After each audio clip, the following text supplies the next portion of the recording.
আসসালামু আলাইকুম ভিউয়ার্স, কি অবস্থা সবার? সবাই কেমন আছেন? ইন্ডিয়ান ভিসার নতুন একটি আপডেট নিয়ে আপনাদের সামনে চলে আসলাম। ভিউয়ার্স, আমার পূর্বের ভিডিওতে আমি আপনাদেরকে বলেছিলাম নতুন করে ইন্ডিয়ান হাই কমিশন থেকে ঘোষণা হয়েছে যে 28 তারিখ থেকে নতুনভাবে ভারতীয় ট্যুরিস্ট ভিসা আবেদন শুরু করবে। তো ভিউয়ার্স, আজকের এই ভিডিওতে আমি আলোচনা করব নতুনভাবে এখন ইন্ডিয়ান ভিসা পাওয়ার জন্য কি কি ডকুমেন্টস অ্যাড করতে হবে, তার পাশাপাশি নতুন আর কোন কোন ডকুমেন্টস আগের সেই ডকুমেন্টগুলোর সাথে অ্যাড করতে হবে সেগুলো নিয়ে আলোচনা করব।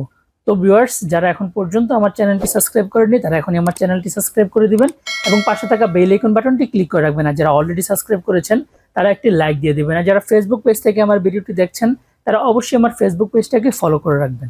যেহেতু প্রায় 2 বছর পর নতুন করে আবারও ইন্ডিয়ান ট্যুরিস্ট ভিসা চালু হয়েছে, সেজন্য আমাদের সবার মাথায় একটা প্রশ্ন আসে যে এই 2 বছর পর যেহেতু এখন নতুন করে চালু হয়েছে, এখন কি আসলে ডকুমেন্টস কি আগেরগুলো দিয়ে হবে নাকি নতুন করে অন্য কোনো ডকুমেন্টস আপডেট এনেছে ইন্ডিয়ান ট্যুরিস্ট ভিসার ক্ষেত্রে।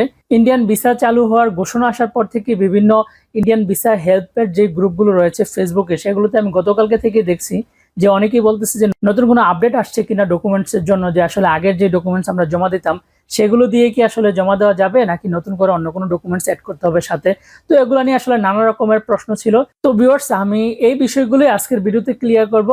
ভিডিওটি না টেনে সম্পূর্ণ ভিডিওটি দেখুন, কারণ ডকুমেন্টসে যদি কোনো সমস্যা হয় তাহলে কিন্তু ইন্ডিয়ান ভিসা যেহেতু চালু হয়েছে, আগে যেরকম আমরা ইজিলি ইন্ডিয়ান ভিসা পেয়ে যেতাম, এখন কিন্তু আসলে ডকুমেন্টেশনের কারণে অনেক সময় অনেক ভিসা রিজেক্ট আসতে পারে। তো ভিউয়ার্স, চলুন জেনে নেই ট্যুরিস্ট ভিসা আবেদনের ক্ষেত্রে কি কি ডকুমেন্টস লাগবে। প্রথমে যে জিনিসটা লাগবে সেটা হচ্ছে আবেদনকারীর মূল পাসপোর্ট। এখন এই মূল পাসপোর্টে হচ্ছে অন্তত 6 মাস মেয়াদ থাকতে হবে এবং অন্তত 2টা পাতা খালি থাকতে হবে নতুন করে ভিসা স্টিকার লাগানোর জন্য। তারপরে 2 নম্বরে যে জিনিসটা লাগবে সেটা হচ্ছে জাতীয় পরিচয়পত্র, আর যাদের জাতীয় পরিচয়পত্র নাই তাদের জন্য হচ্ছে জন্ম নিবন্ধন অনলাইন সনদ। তারপরে 3 নম্বরে যে জিনিসটা লাগবে সেটা হচ্ছে 2x2 সাদা ব্যাকগ্রাউন্ডের একটা ছবি, যেটা হচ্ছে অনলাইন যে ফর্ম রয়েছে সেখানে অ্যাটাচ করতে হবে। তারপরে যে জিনিসটা লাগবে সেটা হচ্ছে ইউটিলিটি বিল। এখন ইউটিলিটি বিলের ক্ষেত্রে আপনি যে বিদ্যুৎ বিলের কপি রয়েছে সেটাও আপনি দিতে পারেন, অনেকের বাসায় টেলিফোন বিল রয়েছে সেটাও আপনি দিতে পারেন, এবং শহরাঞ্চলের বিভিন্ন বাসায় হচ্ছে পানির বিলের কাগজ আসে, সেই কাগজগুলো হচ্ছে আপনি ইউটিলিটি বিল হিসেবে দিতে পারেন আপনার বর্তমান ঠিকানা প্রমাণের জন্য। তারপর যে জিনিসটা লাগবে সেটা হচ্ছে আবেদনকারীর পেশা প্রমাণের ডকুমেন্টস। যেমন আবেদনকারী যদি চাকরিজীবী হয়ে থাকে, তাহলে যদি কোনো সরকারি চাকরিজীবী হয়ে থাকে তাহলে হচ্ছে তার লাগবে জিও নোটিশ, যেটা মূলত মন্ত্রণালয় থেকে দেওয়া হয়। কিন্তু যারা প্রাইভেট জব করেন তাদের লাগবে হচ্ছে এনওসি, যেটা হচ্ছে একটা নো অবজেকশন সার্টিফিকেট। এটা হচ্ছে আপনি যেই প্রতিষ্ঠানে চাকরি করেন সেই প্রতিষ্ঠানের এইচআর থেকে আপনার এই এনওসি পেপারটা নিতে হবে। তো এটা মূলত আপনি যে প্রতিষ্ঠানে জব করেন সেখানে আপনার এইচআর ডিপার্টমেন্টে জাস্ট গিয়ে বললে হবে যে আমি ইন্ডিয়া ভ্রমণের জন্য আবেদন করব, এখন হচ্ছে আমার একটা এনওসি লেটার লাগবে, তখন আপনার কোম্পানি হচ্ছে আপনাকে সেই এনওসি লেটারটা দিয়ে দিবে। আপনি যদি ব্যবসায়ী হয়ে থাকেন তাহলে হচ্ছে আপনার লাগবে আপনার যে ব্যবসায়িক ট্রেড লাইসেন্স আছে সেই ট্রেড লাইসেন্সের আপডেট কপি। আপনি যদি কৃষক হয়ে থাকেন তাহলে হচ্ছে আপনার যে জমির পর্চা রয়েছে সেই জমির পর্চার কপি আপনাকে সাথে জমা দিতে হবে।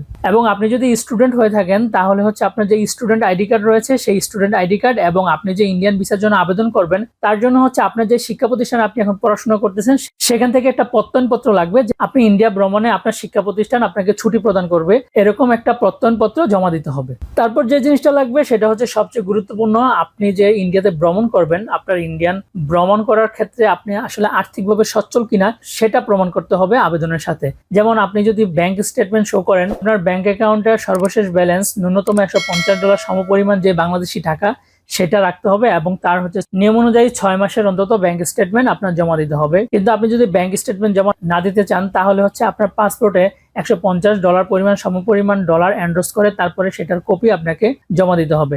কিন্তু আপনি যদি তাও জমা না দিতে চান, আপনি হচ্ছে ইন্ডিয়ান ভিসা সেন্টারে গেলে সেখানে হচ্ছে ইন্ডিয়ার যে এসবিআই কার্ড রয়েছে সেই এসবিআই কার্ড আপনি ইন্ডিয়ান ভিসা সেন্টার থেকে কিনে সেটা আপনার পাসপোর্টে এন্ডোর্স করে সেটার কপি আপনি আবেদনের সাথে দিতে পারেন। কিন্তু আপনি যদি এসবিআই কার্ড এন্ডোর্স না করেন, আপনার যদি ব্যাংকের কোনো ডুয়াল কারেন্সি কার্ড থাকে সেই কার্ডের এগেনস্টে আপনার পাসপোর্টে $150 এন্ডোর্স করে সেই এন্ডোর্সের কপিটাও আপনি জমা দিতে পারেন। তারপর আপনি যদি পূর্বে ভারতে ভ্রমণ করে থাকেন সেজন্য আপনার পূর্বের যে ভারতীয় ভিসাগুলো রয়েছে সেগুলোর কপি আপনাকে সাথে জমা দিতে হবে। আর যদি আপনার পূর্বের কোনো পাসপোর্ট হারিয়ে থাকে সেই পাসপোর্ট হারানোর যে জিডি কপি সেটা, তার পাশাপাশি নোটারি লট সার্কুলার জমা দিতে হবে। তো এগুলো হচ্ছে আপনি যদি পাসপোর্ট হারিয়ে নতুন পাসপোর্ট জমা দেন তাহলে হচ্ছে আপনার এই কাগজগুলো লাগবে।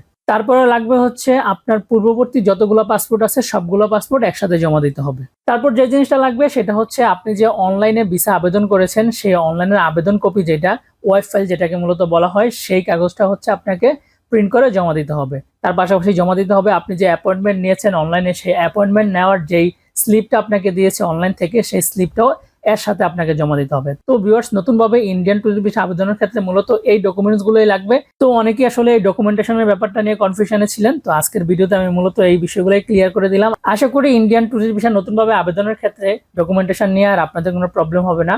তো ভিউয়ার্স, আজকের ভিডিওটা এই পর্যন্তই। দেখা হবে ইন্ডিয়ান ভিসার পরবর্তী নতুন কোনো আপডেট নিয়ে। যারা এখন পর্যন্ত আমার চ্যানেলটি সাবস্ক্রাইব করেননি তারা এখনই আমার চ্যানেলটি সাবস্ক্রাইব করে দিবেন এবং পাশে থাকা বেল আইকন বাটনটি ক্লিক করে রাখবেন।